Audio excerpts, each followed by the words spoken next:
नमस्कार, दिल्ली तक देख रहे हैं आप। मैं हूं आपके साथ वैशाली महेश्वरी। दिल्ली शराब नीति में मनीष सिसोदिया और संजय सिंह के मामले की सुनवाई कर रहे स्पेशल जज एमके नागपाल का ट्रांसफर हो गया है। जी हां, दिल्ली आबकारी नीति घोटाले मामले में अब तक मामले की सुनवाई कर रहे स्पेशल जज एमके नागपाल का अब तबादला हो गया है। उनकी जगह अब जज कावेरी बावेजा की नियुक्ति हुई है, यानी अब इस मामले की सुनवाई अब से कावेरी बावेजा करेंगी। बता दें कि दिल्ली के राउज एवेन्यू कोर्ट में स्पेशल जज सीबीआई के रूप में अब कावेरी बावेजा नई जज होंगी। ये पद संभालने से पहले वे जिला न्यायाधीश सेंट्रल टीएचसी के पद पर कार्यरत थी। कावेरी बावेजा की अगर उपलब्धियों की बात की जाए तो कावेरी बावेजा ने 2014 उबर बलात्कार मामले की सुनवाई की थी और 2015 में एक उबर ड्राइवर को 25 वर्षीय लड़की के साथ बलात्कार का दोषी पाया था। इस हाई प्रोफाइल मामले ने पूरे देश को झकझोर कर रख दिया था और दिल्ली में सुरक्षा को लेकर नई आशंकाएं पैदा हो गई थी। वहीं दूसरी तरफ ईडी इस शराब घोटाले में आम आदमी पार्टी और उसके नेताओं को आरोपी बना रही है। आम आदमी पार्टी के नेता और दिल्ली के पूर्व डिप्टी सीएम मनीष सिसोदिया और राज्यसभा सांसद संजय सिंह इसी घोटाले के मामले में जेल में हैं, जिनकी सुनवाई अब तक एमके नागपाल कर रहे थे।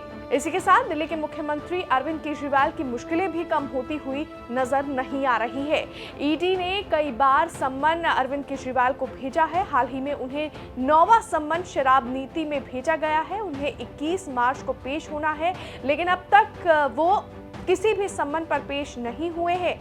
हालांकि अरविंद केजरीवाल ईडी सम्मन के खिलाफ दिल्ली हाई कोर्ट पहुंचे, जहां आज उस मामले की सुनवाई हुई और उस सुनवाई के बाद अब अगली सुनवाई ईडी सम्मन के खिलाफ केजरीवाल की याचिका पर 22 अप्रैल को होगी। आपको बता दें कि दिल्ली शराब नीति ने न सिर्फ आम आदमी पार्टी बल्कि केजरीवाल को बड़ी मुसीबत में डाल दिया है। केजरीवाल को बार बार सम्मन का सामना करना पड़ रहा है और उन पर गिरफ्तारी की तलवार भी लटक रही है। दूसरी तरफ बीजेपी उन पर घोटाले का आरोप लगा रही है, जबकि आम आदमी पार्टी इसे राजनीतिक साजिश कह रही है। अब बात अगर दिल्ली की शराब नीति की करें तो दिल्ली की शराब नीति की बात से ही आम आदमी पार्टी की सरकार पर बड़ा दबाव बना हुआ है। ये नीति 22 मार्च 2021 को लागू हुई थी, जिसमें सरकार ने शराब कारोबार से बाहर होने का फैसला किया था। इस केस में पहले ही 2 दिग्गज नेता जेल में चले गए हैं। 26 फरवरी 2023 को डिप्टी सीएम मनीष सिसोदिया को गिरफ्तार किया गया था और फिर पिछले साल 4 अक्टूबर को संजय सिंह की भी इसी केस में गिरफ्तारी हुई थी।